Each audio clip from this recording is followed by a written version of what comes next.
welcome back to my channel vlog with Piu. Piu বলে দাও। Hey guys, welcome back to my mama channel.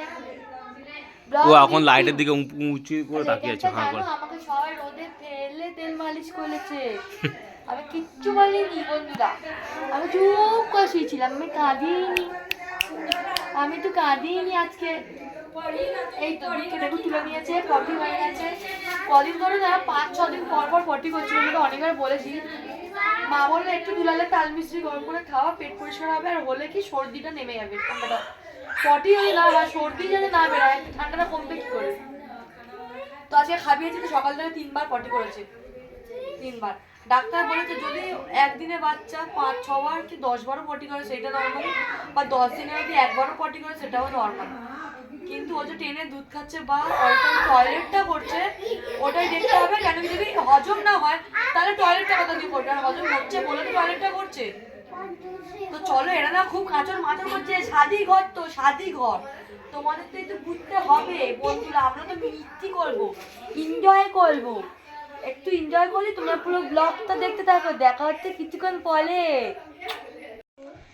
আমি দেখো second মা হওয়ার পর আমার হালাত খুব এরকম হয়ে গেছে পাগলের মতন। অর্ধেক টাইম তো চুনা জানি না, চুলে যা মানে কেউ যদি একটা হাত ঢুকিয়ে দেয় হাত তার বেরাবে না এমন জট। তারপরে ফ্যাশনেবল ব্যাগ সবাই ক্যারি করছে এখন, কালীঘাট, জারা, H&M, লেক মল। আর আমি ব্যাগ ক্যারি করছি সর এই ব্যাগটা, ঠিক আছে। এর মধ্যে লোকের কি থাকে, মেকআপের সামান, লিপস্টিক, তারপরে ফেস প্যাক, ব্লাশ, এইসব। আর আমি ইউজ করছি হিমালয়ের পাউডার, হিমালয়ের ক্রিম, হিমালয়ের ওয়াইপস, তারপরে কি ওর নাকের ড্রপ, ওর ওষুধ, ওর ম্যানি পকোর প্যাম্পার্স। আমার না, আমার ছেলের কথা বলছি, ওর কোলে আমার ছেলে আছে। আমার না, আমাদের একটা ছেলে আছে। ছেলে তো নয়, একদম ভগবান তৈরি করেছি আমরা। যে ঠাকুর তোলার পর দিয়ে আমরা যে কি ভুগছি। কারণ দেখো মাম্মাম চুপ, আমাকে আমি কথা বলছি। মাম্মামকে নেওয়ার পর যদি আমাদের এরকম হাল হতো আমি সেকেন্ডটা চান্স নিতাম না। কিন্তু মাম্মামটা যখন হয়েছে না, হওয়ার সময় কষ্ট পেয়েছি না, আমাকে হওয়ার পরে জ্বালিয়েছে না, কোনো দিন এত ভুগিয়েছে বলতে 1 থেকে 2 বছরের মধ্যে, 2 বছর যখন হয়েছে, 1 থেকে 2 বছর, ওইটা একটা বছর খুব কষ্ট হয়েছে, কারণ ওর শরীরটা খুব খারাপ থাকতো তখন। তারপর দিয়ে এখনো ভালো আছে। আর এখন এই যে হয়েছে, বাবা গো বাবা, 2 মাস যে হয়েছে। দীপিকা পাদুকোনের ছেলে, অনেকে বললো না, অ্যাকচুয়ালি আমাদেরকে রোস্ট করেছিল ফেসবুকে, যে দীপিকা পাদুকোনও এত করেনি যতটা তোমরা করছো, যে মুখ দেখাচ্ছ না। তো বলছি দীপিকা পাদুকোনও এত কষ্ট করছে না যতটা আমরা করছি। তাই তো সোমনাথ কিছু বলো, আমি কিছু অত কথা বললাম। আজকে সোমনাথের একটু হ্যাপি হওয়া উচিত, জানি না আমার উপর এত দোষ কেন হচ্ছে। তুই ছাড়, আমি ভালো করে ধরছি, ধর আমি ভালো ধরছি। এইটা নড়বি না তুই, তাহলে আমি নড়বো না, কারণ হ্যাপি না। টাকার দুখানা ওর না খুব অনেক দিন ইচ্ছে ছিল, দুটো কোট ব্লেজার কি হয়, কোট ব্লেজার কিছু বলে তো। মামা বসো, ওখানে লাইট আছে না, বসো নিচে। सिंघाड़ा खाइएगा मंगा दे। नहीं पापा सिंघाड़ा नहीं खाएंगे, हम लिट्टी खा के आए। लिट्टी खा के आ गया। मेरे लिए नहीं लेके आए पापा, अकेले जाता है, अकेला खाता है, अकेला आ जाता है। यहाँ पे आएंगे लिट्टी नहीं खाएंगे, ऐसा हो सकता है बोलिए। यहाँ पे কি বললি বল, দিদিকে ভাত আর চালাতে বললো।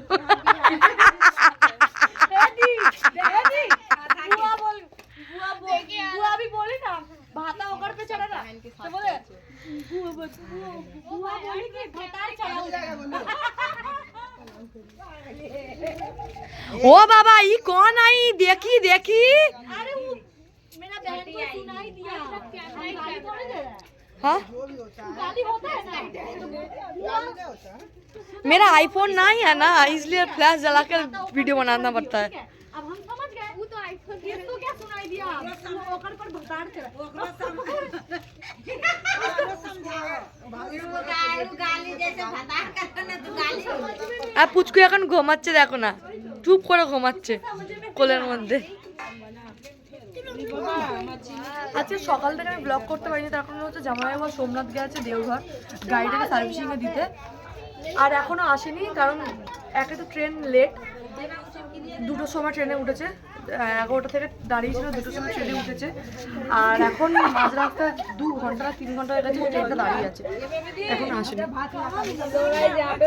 এখন বাজে না এখানটায় 10টা 52, আর 8টার সময় ভাত খাওয়া হয়ে গেছে, আর আমি তখন থেকে ভাবছি অনেক রাত হয়ে গেছে, আর আমি না ঘুম পাড়ানোর চেষ্টা করছি, আর এ উঠে পড়ছে। আমি এক্ষুনি ব্লগ স্টার্ট করতে যাবো, সময় দেখি 10:52। আর বাইরে হচ্ছে এদের তো নিয়মে বিয়ের আগের দিন 2বার কি একটা গান গায়, ঠিক আছে, আর সবাইকে গালাগালি দিয়ে দিয়ে গায়। তো আমি ভাবছি এখানে একটু হাঁটবো, বাইরে যাবো, কিন্তু যাচ্ছি না। তার কারণ দেখো, এদের ভাষা আমাকে গালাগালি দেবে বলেছে।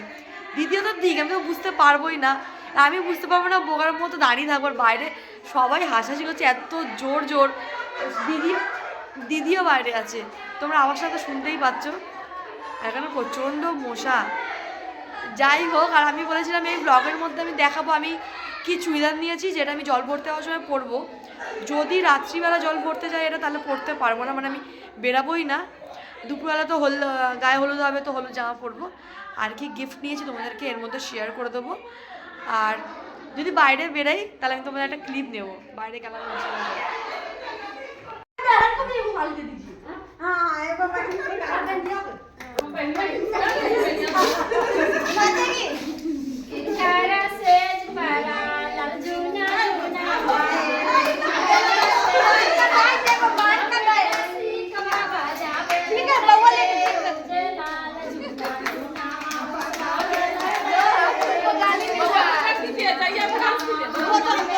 না না না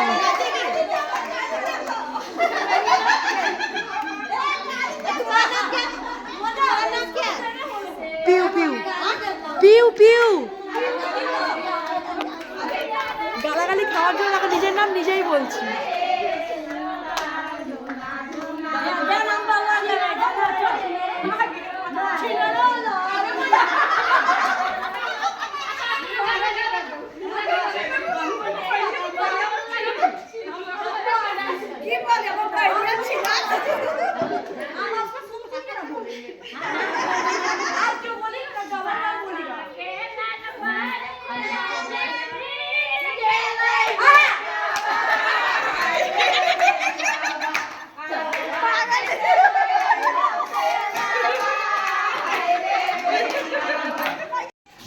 তো এখানটা পাগড়ি আনা হয়েছে, তো এখানে বিয়েতে নিয়ম এরা সবাই পাগড়ি পরে। তুমি কি বললি, কি নিয়ম বল? এই পাগড়িটা আমরা এখান থেকে পরে যাবো মেয়েদের ঘরেতে। হ্যাঁ, আর ওরা যে পাগড়িটা পরে থাকবে বা ওরাও একটা পাগড়ি নিয়ে আসবে, ওটা আমাদেরকে পরাবে, আমরা এই পাগড়িটা ওদেরকে আবার পরিয়ে দেবো। কালকে দেওঘর গেছিল গাড়িটা সার্ভিসিং এ দিতে, আর ফিরেই 4 ঘন্টা আমরা ট্রেনে আটকেছিলাম, কারণ ঝাঁঝার আগে একটা মাল ট্রেন উল্টে গেছিল। বাবুকে এখানে গালে কামড়ে দিয়েছে, মালগাড়ি উল্টে গেছে। ওর পিছনে ছিল বন্দে ভারত, তার পিছনে ছিল সুপার এক্সপ্রেস, মানে ওর মধ্যে আমরা ছিলাম সুপার এক্সপ্রেস। বাপরে বাপ, 4 ঘন্টা পুরো বেরানো মানে আটকার পরে তারপরে আমরা কি করলাম, বাইরে না চা খেতে বেরিয়েছি, ঠিক আছে, দোকান ছিল ওখানে, যে আমি চিল্লাচ্ছি ঝাঁঝা ঝাঁঝা করে, ওই ঝাঁঝা 100 রুপিয়া করে চিল্লাচ্ছে। আর চালো রুকো মাত, ওই ছোটো হাতি করে চলে এসেছি। তো আমি বলেছিলাম এই ব্লগের মধ্যে আমি কি কিনেছি, জল ভরার জন্য জামা একটা কিনেছি, ওটা দেখাবো। আর যেটা গিফট করে মানে গিফট কিনেছি সেইটা আমি দেখাবো।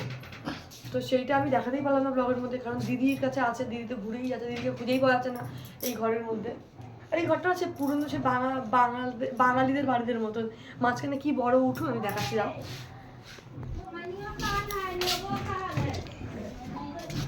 এই যে দেখো নিচে পুরো উঠুন, দেখাবো না বল, নিচে দিয়ে কেউ চান টান করে। এই ছাদটা কি সুন্দর লাগছে না? এই দেখো আমি পুরোটা দেখাচ্ছি, খুব সুন্দর। কিন্তু এখানে প্যান্ডেলও করেছে নিচের দিকে, এখানে একটা ছাদ দিয়ে আরেকটা ছাদে চলে যাওয়া যায়। প্যান্ডেলটা অনেকটা বড়, এখানটা বসবে। তো ব্লগটাকে এখানটা এন্ড করছি, বেশি বড় না করে। আর কারণ এরপরে গায়ে হলুদ শুরু হবে, আমরা সবাই ড্রেস চেঞ্জ করে নেবো। তো তোমরা যদি আমার সঙ্গে বিয়ে বাড়িটাকে এনজয় করতে চাও, আমার ব্লগটাকে দেখো, আমাকে কমেন্টস করে। কারণ আমি যেরকম বিয়ে জানি না বিহারে কীরকম হয়, আগেরবারে বেশি খুব ভালোভাবে দেখতে পারিনি, তখন মামামের শরীর খারাপ ছিল। তো এখন যদি আমার সঙ্গে দেখতে চাও, তো তোমরা আমার ভিডিওটা দেখো, আর আমার বাবুকে একটা ভালো কমেন্টস করে দিয়ে যাও, কারণ রোদে থাকাও ভালো হবে। বলে আমি তো ভালো ছেলে, আমাকে তো ভালো কমেন্টস করে দিয়ে যাও।